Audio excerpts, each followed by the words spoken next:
Upgrade Bangladesh YouTube চ্যানেলে আপনাদের সবাইকে স্বাগত।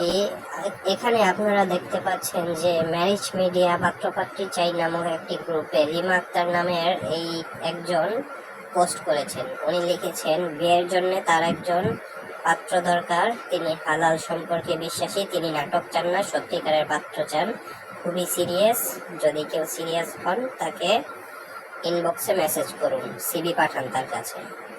তো দেখেন, উনি সুন্দর একটা ছবি দিয়েছে, ওনার নাম রিমা আক্তার। এভাবে ছবি দিয়ে কি কেউ ফেসবুকে বলেন আপনারা পাত্র চায়? ওনাকে আপনার সিরিয়াস মনে হয়? দেখেন এখানে কমেন্টে কি লেখছে, ইনবক্সে আসো। একজন মনে করেছে উনি সিরিয়াস, আরেকজন বলে সত্যি হলে নক দিতে পারেন। এই পোস্টে তারা মনে করে উনি নাকি সিরিয়াস, তো ইনবক্সে নক দিতে পাঠায়।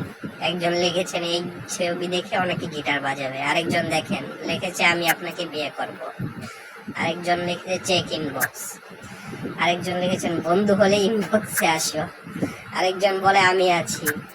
তো তারা মনে করে যে এত সুন্দর একটা মেয়ে, তার এতই প্রয়োজন হয়, তাকে বিয়ে করার কেউ নেই, সে ফেসবুকে এসে পোস্ট দিয়ে পাত্র খুঁজছে। এটা কি আপনার বিশ্বাসযোগ্য মনে হয়?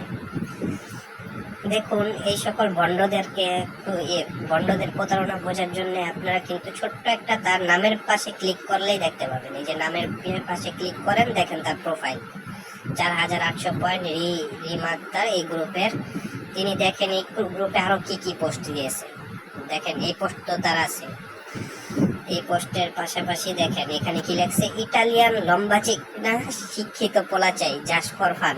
দেখছেন, কোনো সিরিয়াস কেউ কি এই ধরনের পোস্ট দেয়? তো আরো পোস্ট দেখেন, দেখেন অন্য একটা ছবি দিয়ে কি লেখছে, পাত্র চাই, শেষবারের মতো পোস্ট দিচ্ছে, ময়মনসিংহের পাত্র চাই। এটা শেষবারের মতো পোস্ট দিয়ে তিনি আবার আরেকটা পোস্ট দিয়েছেন। তো দেখেন তিনি কি রকমের বাটপাড়িগুলি করতেছেন। তিনি আবার দেখেন, ভালো কেউ লাইফে আসুক, অপেক্ষায় রইলাম, ময়মনসিংহ ঈশ্বরগঞ্জ থেকে। এক পোস্টে তিনি বলছেন ময়মনসিংহ, আরেক পোস্টে তিনি কই চলে যাচ্ছেন দেখেন। আরেক পোস্টে তিনি গেছেন ময়মনসিংহ নেত্রকোনার কিশোরগঞ্জে।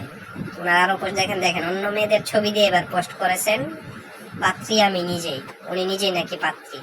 তো এক পাত্রীর 3 ছবি, দেখছেন 3 ধরনের ছবি। এই দেখেন 5 লাখ টাকা ধার দেন, না হলে আমাকে বিয়ে করে নেন। তা উনি আসলে তামাশা করতেছেন, বাটপারি ভণ্ডামি ছাড়া কিছু না। ওনার আসল টার্গেট হচ্ছে গিয়ে আইডির ভিতর ফ্যান ফলোয়ার বাড়ানো। বিয়ের জন্য একজন দায়িত্বশীল সম্মানপ্রিয় জীবন সঙ্গিনী খুঁজছি। দেখছেন এবার বরকা পরে উনি ছবি দিয়েছে। এ দেখেন অন্য একটা মেয়ের ছবি, মানুষ আমাকে অনেকভাবেই ধোকা দিয়েছে, বউ দেখে নিয়ে শুধু ভাত দিয়েছে। মানে ওনাকে ধোকা দিয়ে দিছে, আর উনি যে একের পর এক ছবি পাল্টিয়ে পোস্ট করতেছেন, মানুষকে ধোকা দিচ্ছেন, এটা কিছু না। আর অনেক বোকা মানুষ আপনারা কমেন্টেও দেখছেন বোকা হয়ে যায় এইসব পোস্ট দেখে, ফলো করে, রিকোয়েস্ট পাঠায়, এভাবে তার আইডি রিচ বাড়িয়ে দেয়। তো এভাবে তারা আইডি রিচ বাড়ানোর জন্য এইসব ভণ্ডামি পোস্ট দেয়। দেখেন এই জায়গায় কি লাগছে, তোমাকে লাগবেই। আরো পোস্ট দেখেন, 2টা মেয়ে, দেখছেন 2টা ভণ্ড। আবার দেখেন এখন তার বয়স হয়ে গেছে 18, 23 থেকে 18 বয়স। দেখেন অন্য একটা মেয়ের ছবি দিয়ে এখন আরেকটা পোস্ট। এ দেখেন অন্য মেয়ের ছবি দিয়ে পোস্ট। তো ওনার মেন টার্গেট হচ্ছে গিয়ে লাইক কমেন্ট বাড়ানো। দেখেন একই রকমের কত পোস্ট। দেখেন 27 ফেব্রুয়ারি ওই দিনও একই পোস্ট, 15 ফেব্রুয়ারি ওই দিনও একই পোস্ট, বিয়ের জন্য পাত্র খুঁজছেন তিনি। এতদিনেও পাত্র পায়নি, 6 মাস পর্যন্ত উনি পাত্র পাননি। অথচ দেখেন তার কমেন্টে কিন্তু অনেক লোক যাচ্ছে। যে দেখেন বহুত লোক কিন্তু তার ইনবক্সে যায়, মেসেজ পাঠায়, চেক ইনবক্স, মজা করার জন্য কি সিরিয়াস হলে নক দিয়েন। অনেকে মনে করে এগুলি সিরিয়াস, কিন্তু এগুলি সে ভণ্ডামি, তারা বুঝতে পারে না। অথচ ফেসবুকে ক্লিক করলে বোঝা যায় ওনার এতজন। দেখেন পেয়েছি কিন্তু প্রোফাইলে লেখা আছে যে এখানে ডিজিটাল ক্রিয়েটর। ডিজিটাল ক্রিয়েটর মানে কি?